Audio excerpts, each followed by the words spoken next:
Bismillahirrahmanirrahim. Assalamu alaikum, dear students from Pakistan School Salala. Mrs. Iram is here for your week 9 lesson grade 7 general science, and we are to talk something about unit number 7, sound and hearing.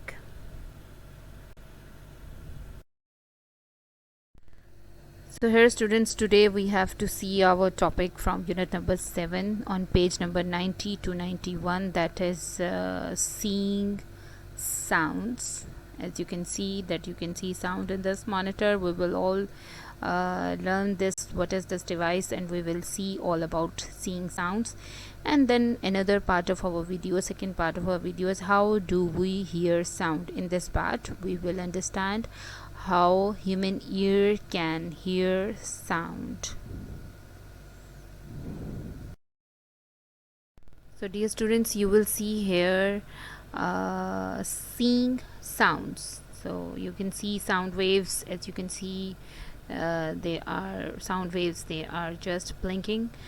Actually you cannot see sounds, but the microphone connected to oscilloscope, you can show sound waves as waves on the screen. It's a you can say device which can display sound waves movement like that. And when you speak before it in the microphone, what happens? The vibrations of the sound produced, they are changed into electrical signals. So the oscilloscope uses these to produce a wavelength, and hence we can just see sound waves traveling in a way, and we can observe the signal.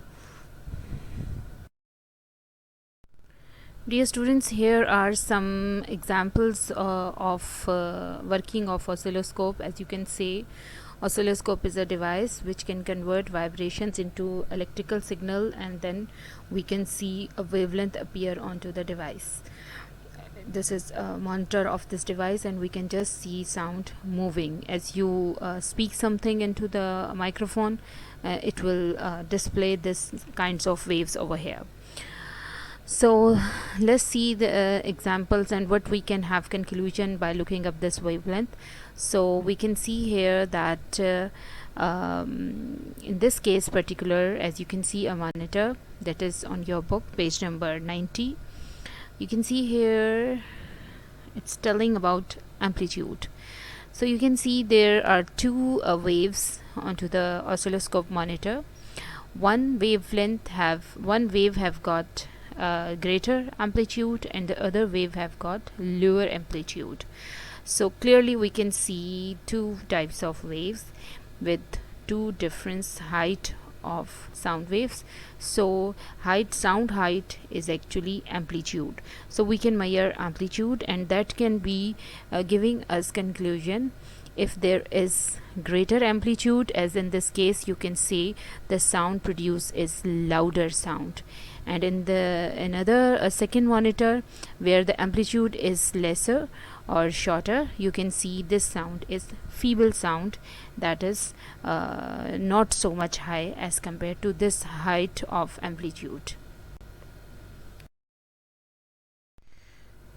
Another example from the application of oscilloscope, as you can see the monitor signals, they also tell us that what is wavelength.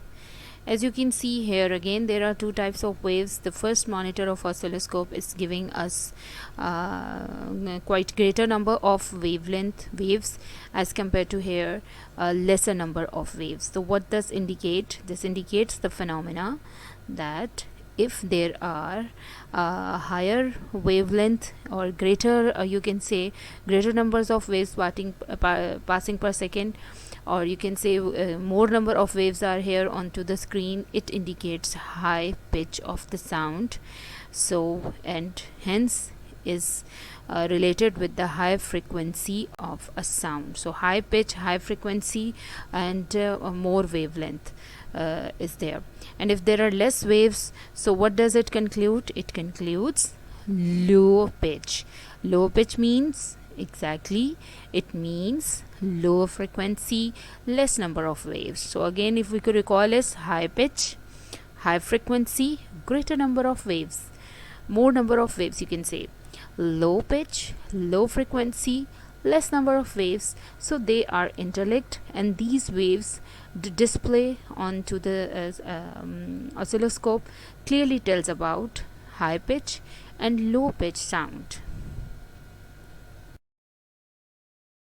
So dear students, you can watch here in the video, if the waves they are growing larger, sound is loud, and if they are shrinking, sound is slow. So high amplitude, loud sound, and when the waves they are more number of waves, high pitch, less number of waves, low pitch. So this was a video to watch for the working of oscilloscope. So three parameters you have monitor from the oscilloscope: loudness, pitch, and frequency.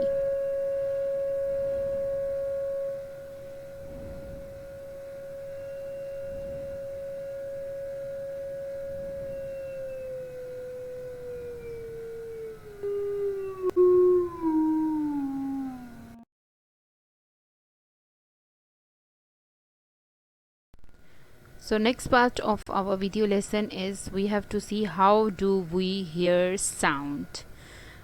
So our ears, human ears, are energy changers. Their job is to change sound energy into electrical signals which are sent to the brain, and that we can understand by watching a video and working model of human ear, so we can be able to have a quite clear answer of this statement. Dear students, you will see here the function of human ear, that sound travels into its different parts, vibrating it, and then you can hear a sound. Human ear consists of three parts. Number one is outer ear, number two is middle ear, and number three is inner ear. Now let's see separately their function and their parts. The outer ear consists of pinna, and its function is to detect sound and make it to move in the ear. So it detects the sound from the source, and the sound waves they travel in the ear by the canal called as auditory canal, and they vibrate this green part that is called as eardrum. This eardrum vibrates in the same way as the drum of the skin, like it's move up and down. This eardrum vibrates in and out, and this vibration you can see clearly, sounds coming and making results in the vibration of this eardrum. This eardrum is going to separate outer ear from the middle ear. So dear student, middle ear consists of ossicles. Ossicles are three bones. Number one is malleus, incus, and stapes. They are given their name by their shape. As you can see that the malleus shape is like hammer, and incus shape is like anvil, and stapes shape is like stirrup. Stirrup, you can see that their horse where you rest your feet, it's part of there. And now we will see the function of this middle ear. Now after vibrating this eardrum, the sound has to be travel into the inner ear sound waves. So what is the function? The main function is this inner ear, middle ear is going, stirrup are going to amplify the sound, means they are going to increase the pressure of the sound. This pressure of the sound is increased. Why it is increased? Because it has to, sound waves has to pass now a liquid, because in liquid it is difficult for sound waves to travel, so they need higher speed to travel because their particles are having less distance. So sound waves will travel here by increased pressure, and this increased pressure is done by amplified by the stirrup. Now how does it amplify it? You can see here stirrup is amplifying the sound 20 times greater than the sound it received. So this signal is amplified 20 times. How it is amplified? You can see its area is much more smaller as compared to the area of eardrum. So when sound waves, they travel into the eardrum and then move towards the stirrup, they are concentrated, and here the pressure is increased. So hence the sound waves, they are amplified and they are moved towards the inner ear. Now we will see the function of inner ear and its parts as well. As you can see, the semicircular canal over here, this semicircular canal have no any role in hearing, because it can help only to maintain balance when we are moving or when we are walking or any action we are doing. So it's only to maintain our balance, and mainly the main important inner part of the ear, that is cochlea, that is very special, that is sensitive, and it's mysterious also and complex too. So you can see that vibrations coming from sound waves vibrate eardrum, and then these ossicles, they vibrate and they vibrate the liquid over here into the cochlea. So semicircular canal have no role in hearing, only this liquid has some important character to convert these sound waves into electrical waves. So this liquid has main role of converting, as it is present in cochlea, so that is why it makes cochlea important. So this liquid gets the vibration from the stirrup, and then it is transmitting, converting this sound waves into electrical waves, and these nerves, these are called as auditory nerves, they travel sound, transfer the sound to our brain.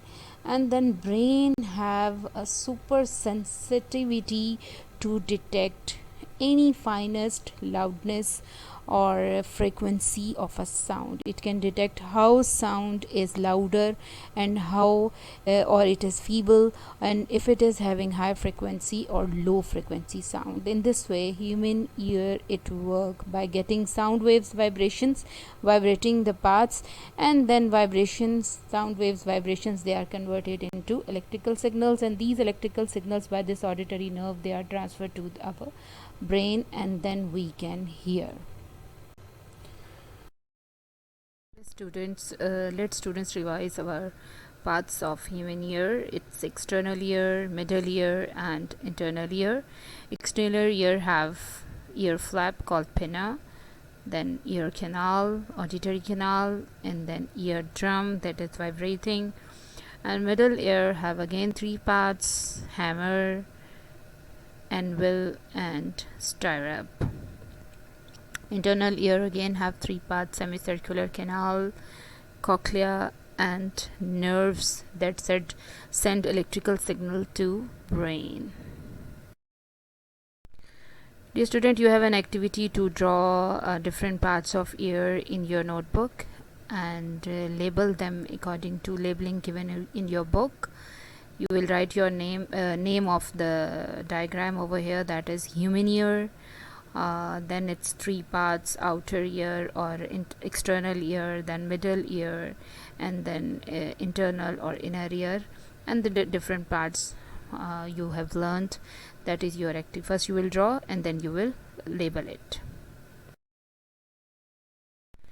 Yes, dear students, hopefully you enjoyed your video lessons about human hearing, and about you have seen something about seeing sound. So you will be learning all the facts and then you will be doing practice for them. Thank you very much.